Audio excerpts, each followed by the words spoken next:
ABDL game. Brian could not understand how he had managed it. After months of talking, he had finally conned his wife into playing baby games with him. He lay on the floor listening to her cooing softly to him. "The time for playing games is over, Brian. I've made your fantasy come true. You've been changed into a real baby, you'll be my baby boy forever and ever. You know I've always wanted a baby. I was so sad when I found out we couldn't have one. You should have told me before we got married that you were sterile. Since you can't father a baby, you'll take the place of the baby you should have given me," she teased. "You'll be my baby instead, so I'll have my wish too." Brian smiled at the thought of being her baby. Somehow just saying it had made it seem true. "Kathy's the perfect mommy for me," he thought as he recalled the events of the past 10 hours. She had diapered him before going to bed and held him while he suckled her teats like a baby. He had fallen asleep in her arms, his face nestled between her ample breasts. When he awoke in the morning, she had given him warm cocoa in a baby bottle and let him lie on the rug. He was surprised at the slightly bitter taste of the cocoa. He supposed that she had put in too much cocoa powder when she made it. Still, the sweet chocolatey mixture tasted good and the mildly cloying flavor brought back pleasant childhood memories. He sucked on his bottle and watched morning cartoons on TV while she sat on the couch and knitted. When he told her he needed to pee, she told him to go ahead and use his diapers. He relaxed and let himself dribble a little into his diaper. All at once, his control vanished and he found himself soaking his diaper like a toddler. Brian lay on his back and reveled in the feelings his warm diaper gave him. He felt the wetness spread over the front of his diaper and creep down between his legs, soaking his bottom. He seemed to pee endlessly. He couldn't have stopped even if he had wanted to. He imagined this was exactly how a baby felt while wetting. As he wet, he fingered the buttons on his soft flannelette nightshirt unconsciously as if he was a real baby. The flannelette shirts was another surprise of his wife's. True, the shirt was horribly tight across the chest and abdomen when it was buttoned, but the fabric felt like the same sort of textile that was used to make baby clothes. The flannelette was soft and warm and made it easy to imagine he was a baby again. She had made it herself, and although the dimensions across the chest and stomach was wrong for even his ultra-slim physique, she had made a number of changes to the pattern that made it seem more baby-like. The sleeves of the garment had been cut extremely close to the shoulder so that they were only 2 inches long. The shirt itself only barely reached the top of his diaper, leaving a babyish gap of 2 inches between the top of his diaper and the bottom of his shirt. He wriggled in delight at the sensation of the soft fabric preening the skin of his back as the flow of urine diminished rapidly and need to pee was replaced by another, more demanding physical urge. She picked up the bottle which he had dropped forgotten to the carpet and had begun slowly dripping cocoa on the rug. She looked down at her helpless husband, slipped 3 fingers beneath the top of his diaper and smiled strangely, then began to change his diaper. First, she opened the lower buttons of his shirt up to the top button of his collar and spread the inner corners of his shirt wide open so it wouldn't get soiled during the diaper change. He watched intently as she folded the triangular flaps of his shirt back and shivered in anticipation. When she unsnapped his plastic incontinent pants and unfastened his diaper, he moaned again in unbridled pleasure. Waves of ecstasy washed over him. He was dizzy with delight. The room seemed to telescope in and out around him. He had never been this horny before. His time sense speeded up and slowed down in cycles. One moment she seemed to be in slow motion, then the next moment her hands flitted about like a hummingbird's wings. He felt like his life, his very manhood was being drained into her hand. The conflicts and contradictions of his existence were resolved in one final moment of blissful rapture, leaving his inner child at rest and peace. He fell back on the rug, completely spent. His mind drifted in the afterglow while she picked up his legs and finished changing his diaper. She put her hand under his feet and was somehow able to hold both of them with one hand. He felt his legs being lifted off the soggy diaper beneath him, and somehow it felt peculiar, different from when he played baby alone. He supposed that the experience felt odd because this was the first time he had ever played baby with anyone else. He felt every inch a baby. Her joke about his fantasy becoming reality was tantalizingly close. She appeared so serious he almost believed her. Even though she was kneeling on the floor, Kathy appeared to tower over him, making him feel small and helpless. She radiated an aura of maternal self-confidence and power that he found both alluring and overpowering. He felt like she was transmogrifying him, that he had physically regressed into the baby he had always wanted to be. The sight of her smiling face hovering tenderly over him made him feel loved and secure for the first time in his adult life. Kathy loves me, he told himself, she'll take care of me. I shouldn't have worried about talking her into playing baby games. She looks like she's enjoying herself too. She doesn't seem to mind changing my diapers and letting me drink from baby bottles. I wonder if she'll bathe me when we're finished. As he lay on the floor musing about what she might do next, Kathy cleansed his pubes with a disposable baby wipe. Brian was astonished at how quickly she had adapted to the game. It was as if she, like him, had been waiting all her life to play. He was completely under her control. Brian delighted in the passive acceptance of her loving ministrations. He gazed up at her and saw not his wife, but the ideal mother he had needed, but never had. He realized with a mild shock that he was viewing Kathy from a child's perspective. Kathy was the personification of motherhood. She was awesome. Kathy seemed to grow in stature with every passing moment. The presence of his own personal mother goddess made it seem like the years of pain, worry and toil were rushing away from him. He felt like he was becoming even younger as she grew in maternal splendor. He was 2 again, then 18 months and finally only a year old. Even the furniture appeared to have become bigger. He wished she could pick him up bodily in her arms, cradling his diapered bottom with one hand and cuddling him to her bosom with the other. For the moment, he felt like he really had become her baby. He looked up at her and smiled languidly, thinking that they would have to do this again. Slowly, Brian realized that he had to be at work in 2 hours. It was a shame it had to end, he thought with a frown. Mommy, he started to suggest that they should think about ending the game, but was stopped by the sound of his voice. The pitch had changed into a small child's and the rich masculine timbre had simply vanished. He even sounded like a baby. He had read of rare instances of voice shifts among transvestites and transsexuals. Was something similar happening to him? Was the experience of playing baby so total that he had convinced his subconscious that he was a baby again? If that was the case, his voice would shift back once they stopped playing the game. It's almost time for me to go to work, Mommy. Can I get up and change clothes when you're finished? He piped. No, darling, was her reply as she worked the overlarge shirt over his head and down his arms. You hired a manager to run the business so you could have more time off, remember? You don't have to worry your little head about the business.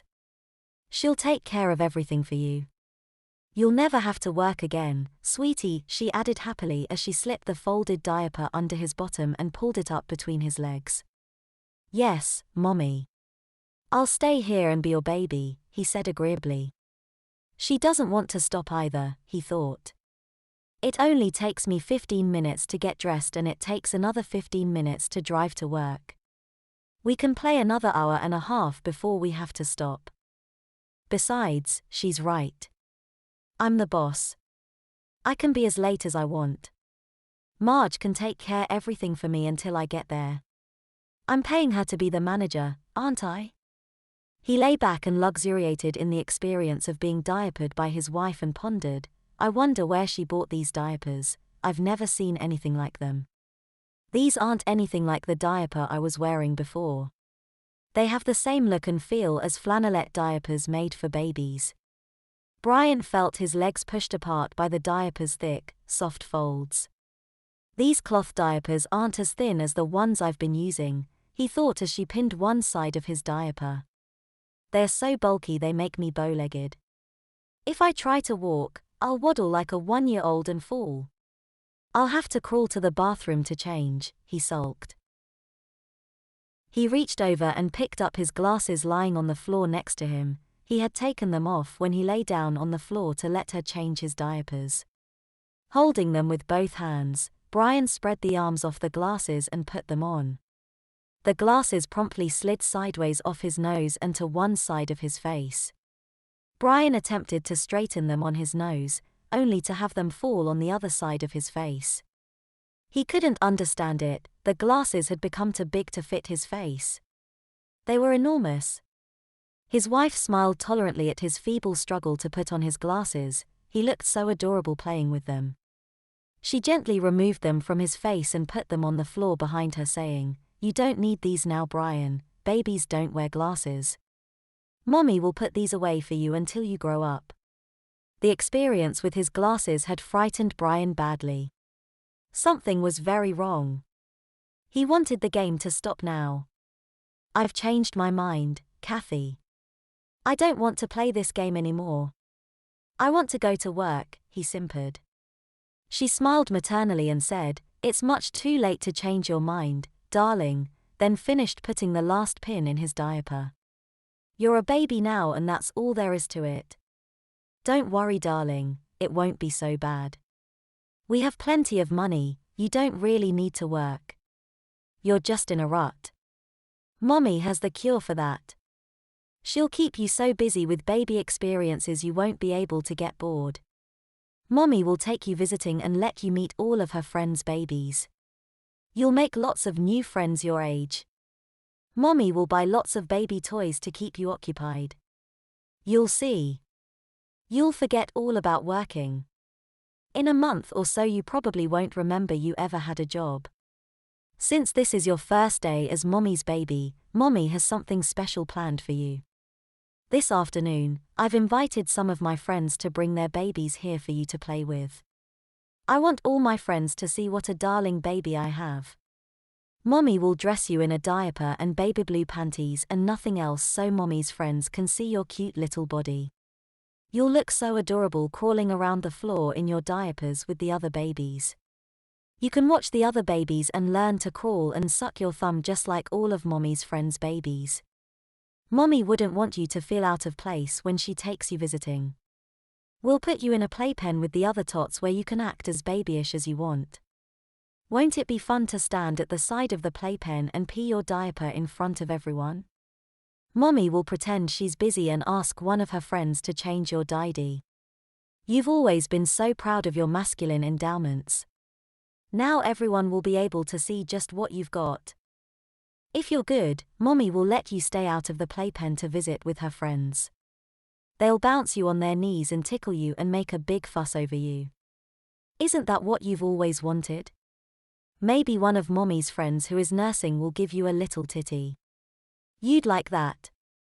Mommy knows how much you like to suck on Mommy's titties. Her mocking tone piqued Brian and he decided to end the game once and for all. He wiggled and kicked his legs in a futile attempt to get up and change for work. He couldn't get up. What had happened to him? He grabbed her hand to pull himself up and was shocked to find he could barely grasp two of her fingers in his fist. He stared at his hand next to hers. It had shrunk. Instead of an adult male hand holding hers, there was only a tiny baby's hand less than half the size of hers grasping her fingers. He really was a baby. She wasn't kidding. Oh my God, he thought in sudden realization. She put something in the cocoa that regressed me into babyhood. He was completely in her power. She hadn't been feeding him that malarkey just to titillate him, she really intended to humiliate him in front of all her friends. She'd make him play on the rug with her friends' babies wearing nothing but a diaper. He grimaced in annoyance. He knew that sooner or later he'd have to pee in his diaper. In a room full of mothers, a wet diaper would be noticed immediately. Within minutes everyone would be laughing at his childishness. He'd never be able to look them in the eye again. He saw her scheme now.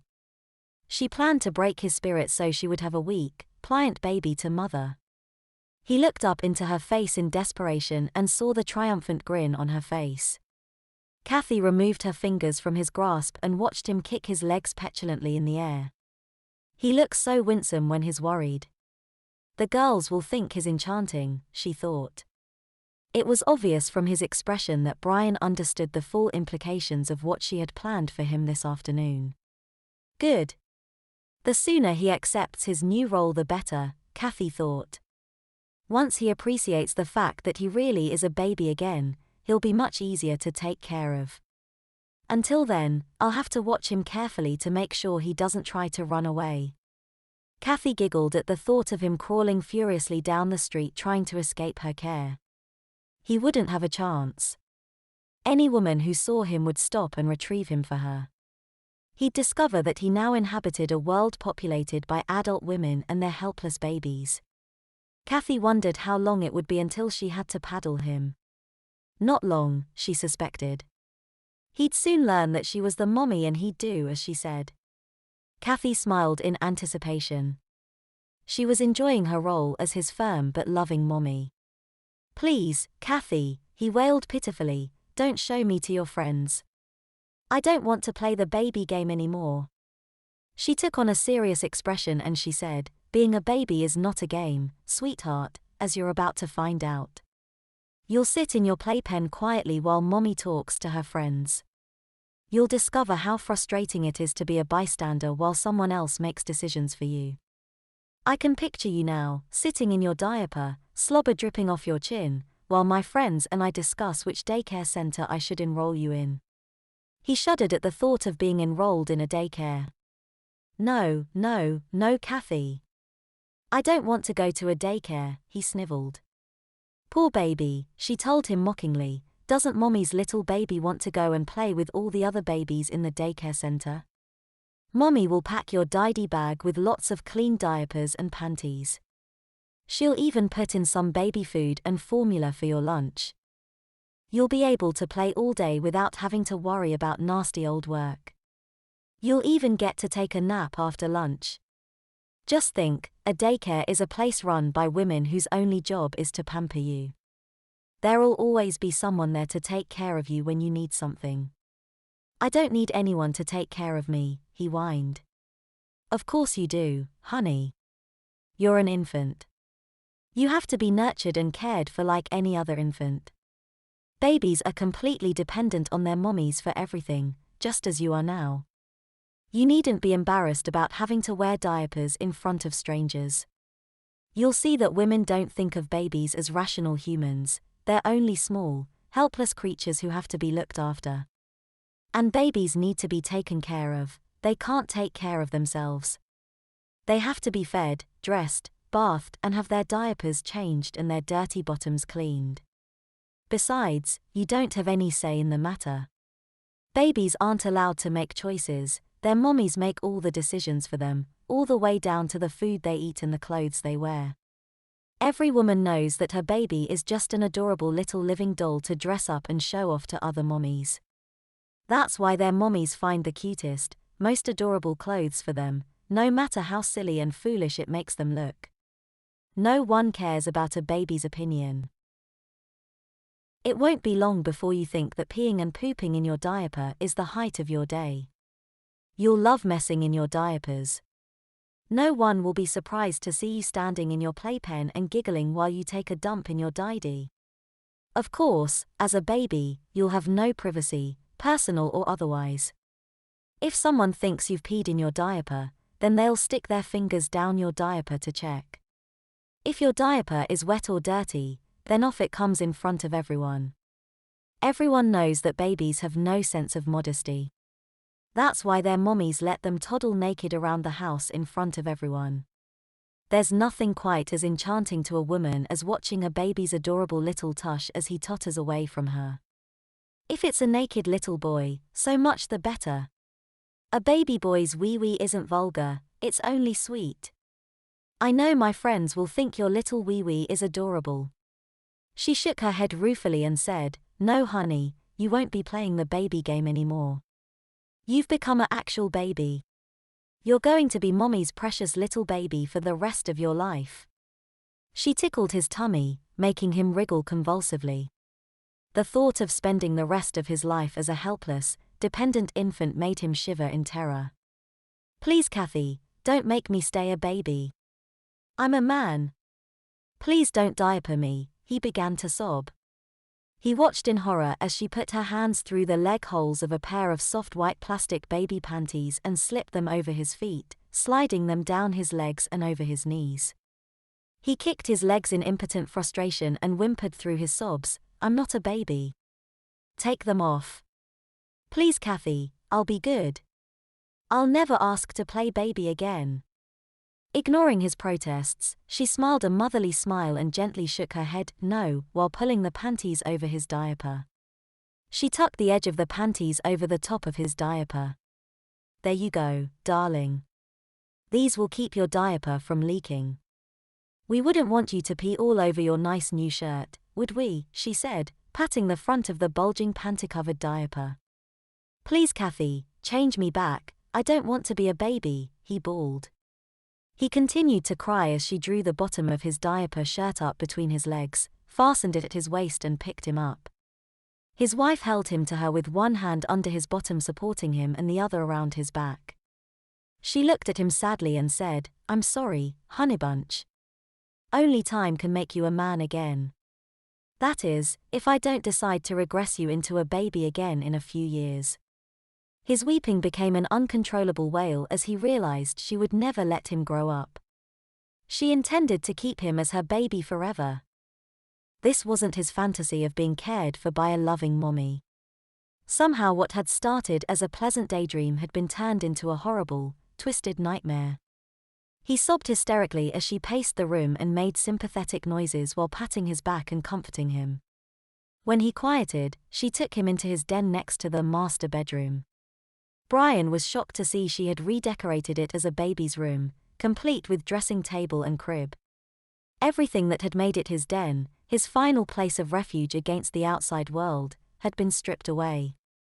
His cluttered, disorganized bookcases were gone.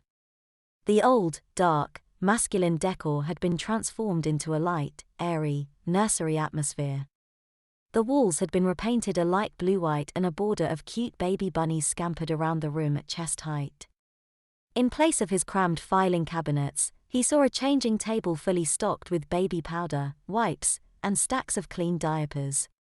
His comfortable, tattered easy chair had vanished. In its place was a large wooden rocking chair with a baby blue receiving blanket neatly folded and draped over the back.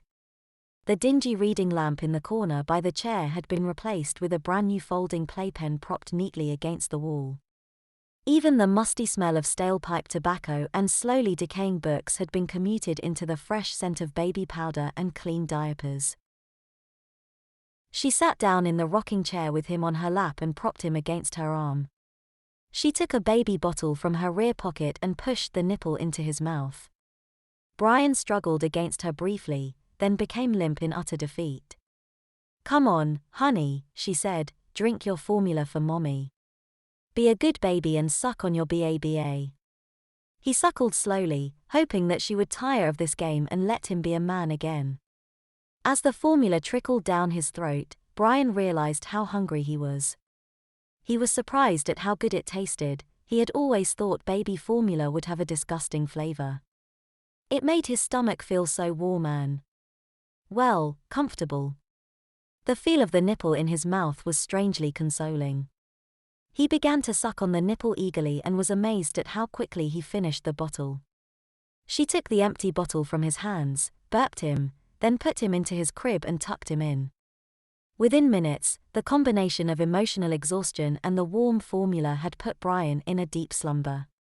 She bent over the crib and tenderly stroked his hair amid his soft snores, then blew him a kiss before turning, picking up the playpen and carrying it out of the nursery with her. When he awoke, he discovered that he had been sucking his thumb in his sleep. He pulled it out in disgust and pushed against the mattress to get up on his knees. When he rocked back on his heels, his diaper squished wetly between his legs. He had peed his diaper in his sleep. The weight of the diaper pulled at his waist. He hadn't just peed a little, he had soaked it. If he hadn't been wearing the plastic panties, he would have soaked his clothes and bed as well.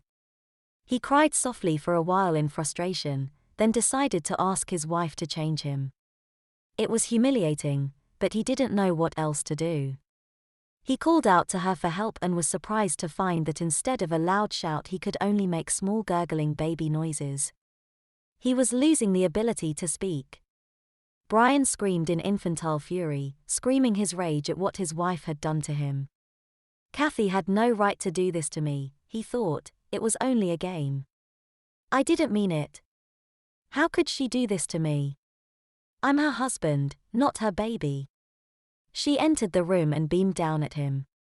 I see my little sleepyhead has woken up. Does Mommy's baby need his diaper changed? She lifted him out of the crib and took him over to the changing table and laid him on his back. Within minutes, she had removed sodden diaper and was cleaning his bare bottom.